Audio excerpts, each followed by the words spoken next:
Hello दोस्तों, कैसे हैं आप? उम्मीद है कि बहुत अच्छे होंगे, सभी बिंदास होंगे, फर्स्ट क्लास होंगे। और अब मैं एक नया चैप्टर लेके आया हूँ आपके सामने, अनुपात और समानुपात का, जो कि सभी कंपटीशनों में बहुत ज़्यादा महत्वपूर्ण रहता है।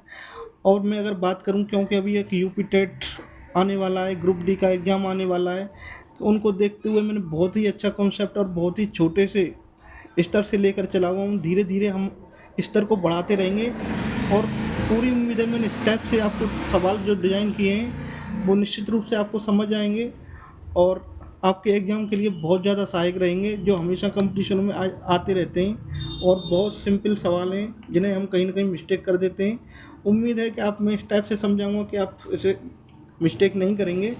और ओम ट्यूटोरियल में आपका पुनः स्वागत है। और ओम ट्यूटोरियल में आपका पुनः स्वागत है। देखो, अनुपात और समानुपात, रेशियो एंड प्रोपोर्शनल।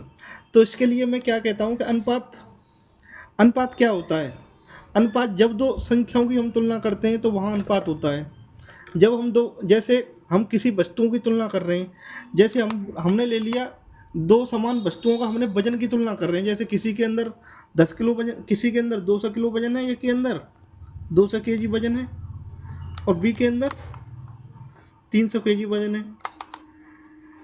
तो हम इनका अगर रेशियो निकालेंगे दोनों वस्तुओं का, तो यहाँ से देखो, केजी से तो केजी कट जाएगा और दो जीरो से दो जीरो कट जाएंगी। तो इनका जो अनुपात आएगा, ए अनुपात बी बराबर, ये 2:3 के अनुपात में होंगी चीज़ें। तो इसी को हम अनुपात कहते हैं। जैसे हम ए अनुपात बी को ए बट्टे बी भी लिख सकते हैं और लिखेंगे, इसकी ज़रूरत पड़ेगी हमें। अब जैसे मैंने देखा 3,000 अनुपात 5,000 है, तो इस 3,000 और 5,000 को 3 जीरो से 3 जीरो यहाँ पर काट दी मैंने, तो 3:5 आ गया। इसे मैं 3:5 भी 3/5 भी लिख सकता हूँ। इसी तरह से जैसे अनुपात बताया है, वही समानुपाती होता है। यहाँ पर दो वस्तुओं की तुलना होती है और यहाँ दो अनुपातों की तुलना होती है। तो जब दो अनुपातों की तुलना हम करते हैं, जैसे ए अनुपात बी का हमने तुलना की सी अनुपात डी से, तो इसकी हम तुलना करेंगे तो ए अनुपात बी समानुपात सी अनुपात डी। तो इसका जो हमारा मेथड जो होता है, जो हमने कक्षा 5-6 में भी पढ़ा होगा, कि भारी संख्याओं का गुणा इक्वल टू भीतरी संख्याओं का आंतरिक संख्याओं का गुणा। तो हमने लिख दिया भारी संख्याओं का गुणा और भीतरी संख्याओं का गुणा। तो हम करते हैं ए गुणा D equal to B into C. तो ए यहाँ हमने जो निकाला है वो निकाला है B C into upon D. तो यहाँ पर क्या आ गया? ये आ गया हमारा प्रथम पद। इसमें हमें कोई से 3 पद दे देगा और चौथा पद पूछेगा। तो जैसे हमने हमने यहाँ पर ए क्या है? यहाँ पर ए यहाँ पर प्रथम पद है, बी द्वितीय पद है, सी तृतीय पद है और डी बराबर चतुर्थ पद है। तो हम ए बी सी डी में यहाँ से हम कोई सा भी पद निकाल सकते हैं। सपोज डैट अगर हमें दूसरा पद निकालना है, तो दूसरा पद के लिए फॉर्मूला क्या हो जाएगा? इसका इससे गुना हो जाएगा, तो ए इंटू डी बट्टे सी। तो ये कौन सा पद निकलाएगा?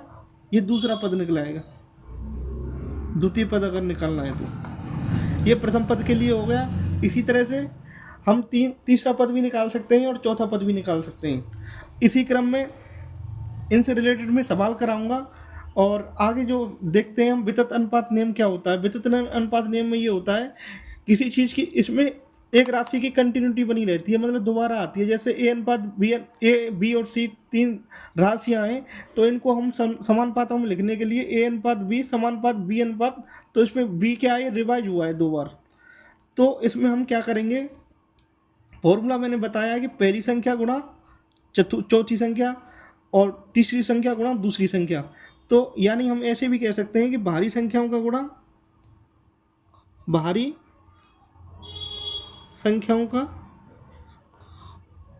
का गुणनफल बराबर आंतरिक संख्याओं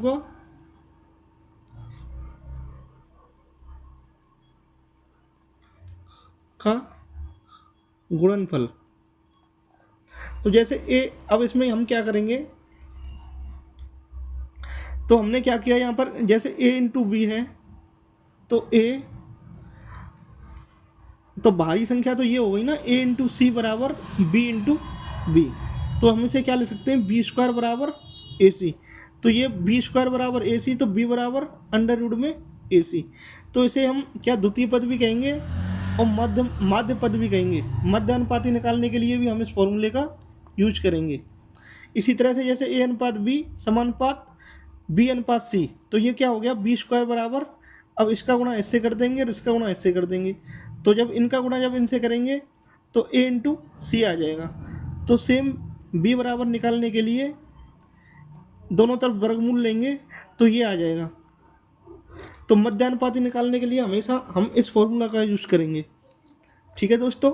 और इसी क्रम में जैसे यहाँ से हमने यहाँ पर ए क्या है, यहाँ पर प्रथम पद है, सी क्या है, यहाँ पर तृतीय पद है, और बी क्या है, यहाँ पर द्वितीय पद है। तो अगर हम इसी से की सहायता से अगर हम प्रथम पद निकालें तो ए बराबर क्या हो जाएगा, इस फॉर्मूले की सहायता से ए बराबर हो जाएगा बी स्क्वायर अपॉन सी। हो जाएगा, नहीं हो जाएगा। और इसी से अगर हम तृतीय पद निकालें तो तृतीय पद निकालने के लिए बी स्क्वायर अपॉन ए। इनसे रिलेटेड मैं सवाल भी कराने वाला हूं जो कि आपकी समझ में अच्छे से आ जाएंगे। अब देखो हम आते हैं आगे बढ़ते हुए। जैसे वर्गानुपात क्या होता है, जैसे हमने ए और बी दो राशियां ले ली, दो संख्याएं ले ली, तो उनका अगर हम वर्गानुपात निकालेंगे तो उन संख्याओं का वर्ग कर देंगे। तो ए अनुपात बी का वर्ग करेंगे तो ए स्क्वायर अनुपात बी स्क्वायर हो जाएगा। इसी क्रम में अगर कोई कहे 4:3 का वर्गानुपात करना है, वर्गानुपात करेंगे 4:3 का, तो 4 का स्क्वायर अनुपात 3 का स्क्वायर, तो ये हो जाएगा 16:9। तो ये आंसर हो जाएगा इसका वर्ग अनुपात निकालने के लिए। अब एक आ जाता है वर्ग अनुपात और एक होता है वर्गमूलानुपात। मतलब हमें वर्ग में संख्या दे रखी होगी, जैसे सपोज डेट हमें संख्या दे रखी है 16 और 25। अगर इनका वर्गमूलानुपात पूछेगा, अगर वर्गमूलानुपात अगर इनका निकालेंगे, वर्गमूलानुपात,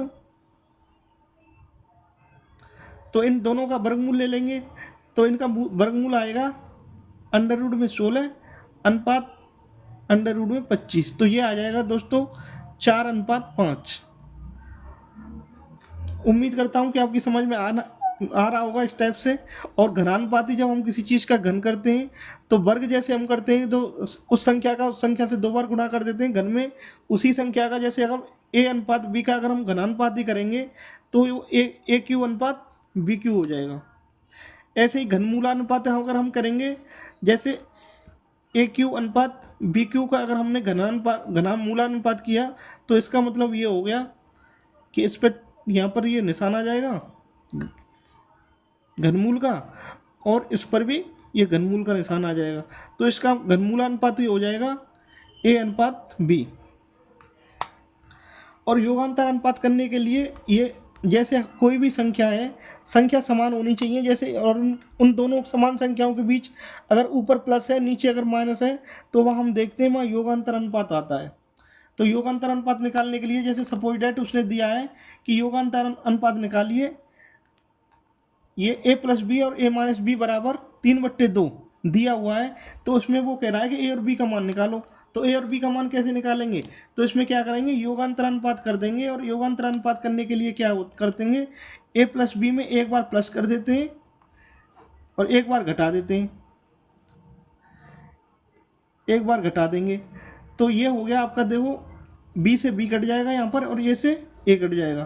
तो यहाँ पर एक बार इधर जोड़ देंगे, 3 में 2 जोड़ दिए और एक बार इसमें से ये घटा दिया, 3 में से ये घटा दिया। तो यहाँ पर देखेंगे हम कि 2a क्या आ जाएगा, 2a अपॉन 2b बराबर 3 और 2 कितने हो गए 5 और 5/1। तो 2 से 2 कैंसिल हो जाएंगे।